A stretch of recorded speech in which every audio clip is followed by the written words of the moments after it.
Everybody. So one of the things that people ask me about is using stories to turn data into action. I call this data storytelling. So in this case study example, we can look at some of the best case studies of data storytelling, and none other better than the flattening the curve, flattening the coronavirus curve. And we've all seen this and experienced it. And why I want to share this with you, I'll just move up here a little bit, is I think this is a fantastic example of data storytelling because it's very simple and very impactful. And this is what you need to do if you take data and need to create some kind of outcome. Now, why is this a story? Well, stories surely should have heroes and villains and journeys and outcomes and trials and tribulations. Well, it's not obvious that from this curve, from this chart, there is a story. There are heroes and villains, but there are. You just maybe don't see them. So the purpose of this case study in data storytelling is really to help you see the story in data. And once you see the story in data, you can get much better at communicating it, because data without story is content without context. It's naked. It's like, why do I care? Why should I care about this data? What does it mean to me? And if you were to look at flattening the curve, this particular data set, what's interesting is that actually there isn't any data here. What is here is the raw story. People didn't say, well, what's the axis? Like, what's the numbers, the scale on this axis? People weren't asking that, which they would do if you presented data without a story. And that's the point. And we'll look at another example of data storytelling as well, about the London Underground map and how important it is to think about the user and the person who needs to make change as opposed to the purity of the data itself. So a little bit of backstory to this article, which appeared in New York Times, which is really the seminal article on flattening the curve. What I'll do is I will bring up the origin, which came from The Economist. This is an article, a briefing that appeared quite early in the coronavirus crisis. And whilst it details the data here, what's interesting is if you scroll all the way down, sort of tucked away in a box here is the curve. This is the first time we really saw it in the context of the coronavirus pandemic. This curve here, which said at the top, press down firmly, really shows exactly what a good data story does. It tells people, or really reveals to them, what the actions are. A good story reveals what the encoded behaviors are to the user, to the audience, without actually giving them bullet points.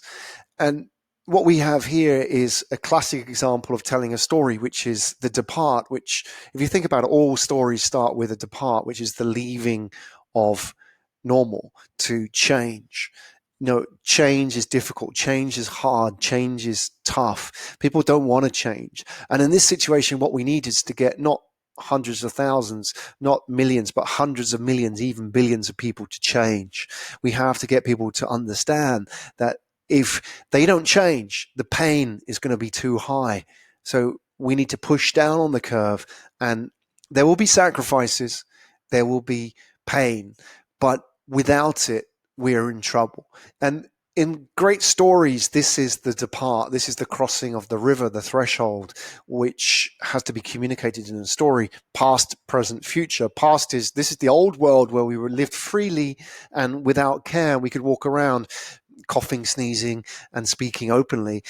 But this is the present, where that model is broken, and i.e. we need to cross the threshold. And whilst it's difficult, there is a good reason for that. And the good reason for that is this is the future, where we can delay the epidemic. We can manage it a lot better. It's not about eliminating the epidemic, is about managing healthcare resources, and you may need those at some time. So you have to take part, you have to sacrifice individually now to benefit long term. That's a difficult decision individually to make, but that's how powerful a story can be. And I want to share with you this, which is actually flattening the curve wasn't part of the coronavirus pandemic. This was the original paper which came out before really the coronavirus situation hit,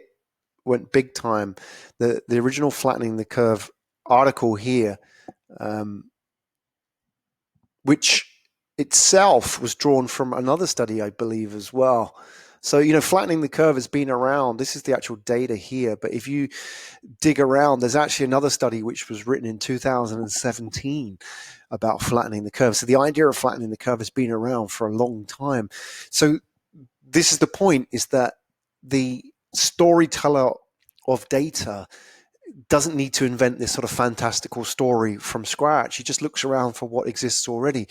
And what I'm sharing with you is a great example of a short form story. And what I mean by that is these are, if I can get back to the original, these are small analogies or articles, or in this case, visualizations of data, which aren't sort of fantastical hero myths, but they do still play the same role as a hero myth, because what we have here is a classic story being told using a framework which has been around for years. And somebody just managed to get hold of that and tell it very simply. And I think there's a few key takeaways here about data storytelling, and which we can sort of walk through and hopefully give you some answers as to how to tell better data stories. Firstly, the key takeaway is that the data is less important than the action. So you need data, but without story, without that data being translated into emotion, like why I should care, then there is no action. So there's data, emotion, action. In the same way, you have past, present, future. So the data is what got us here. Present is the emotion, which is obviously, the fear if we don't change. Like, well, it's red. It's pretty obvious. Like, that's warning. If you don't change here, that's going to be trouble. And that's an emotion. That's the fear that makes people worried about not changing. And then the future is, what is the action that we need to take to make change successfully and ultimately in any sort of narrative return to normal.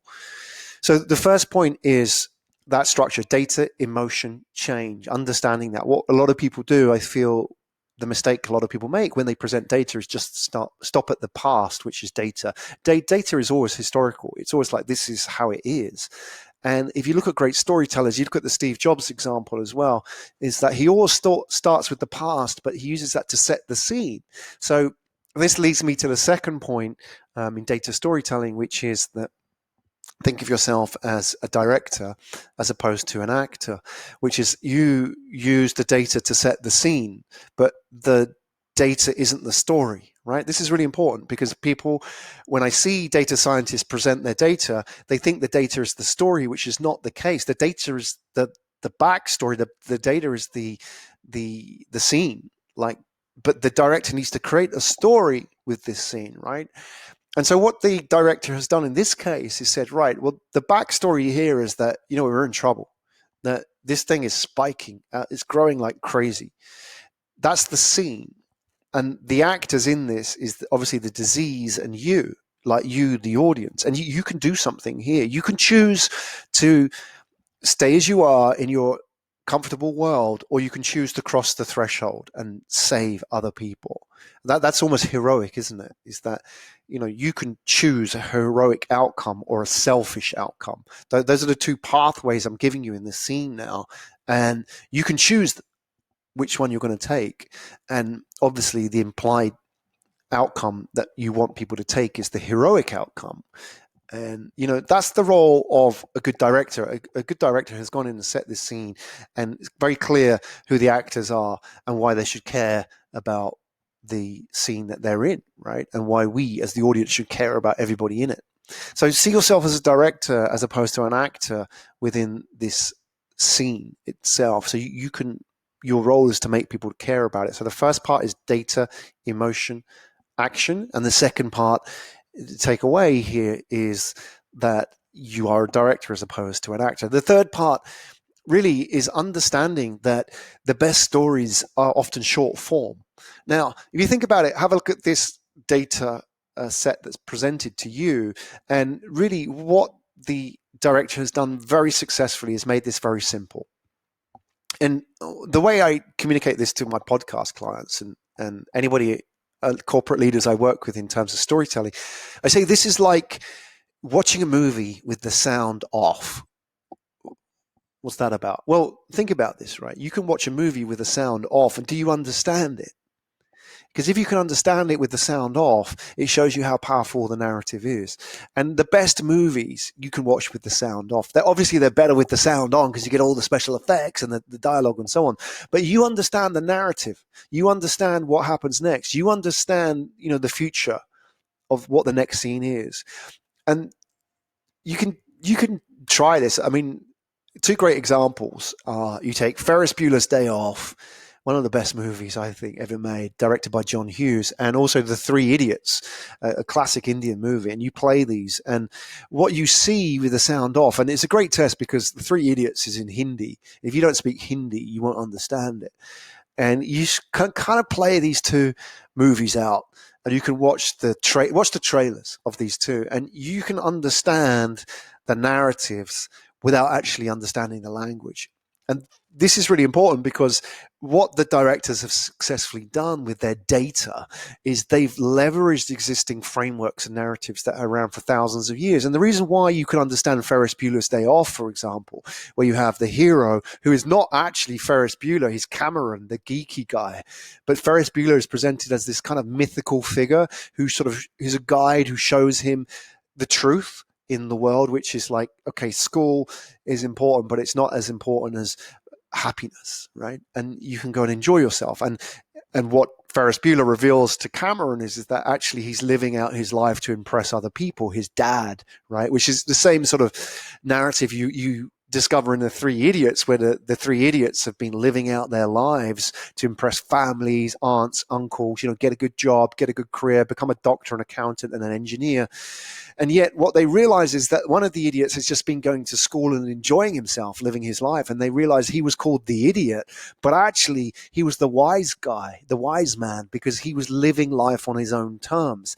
And if you were to watch both of these movies, you can see them play out in the same way because they use the same narrative frameworks, and it's simple. And that's the point, is that I watch it, you watch it, and it's the same.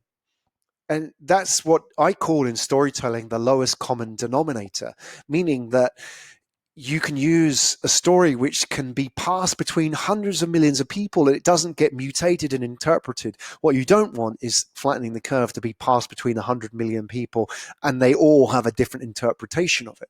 What you want is 100 million people to all get the same plot line, which is the same. Is like you can watch this graph, this chart, in the same way I can watch a movie with the sound off. We can both understand it without any explanation.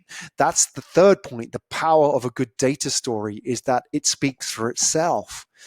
You don't need me or a professor or a scientist or whoever it is standing here and explaining to you what flattening the curve means. It's self-explanatory.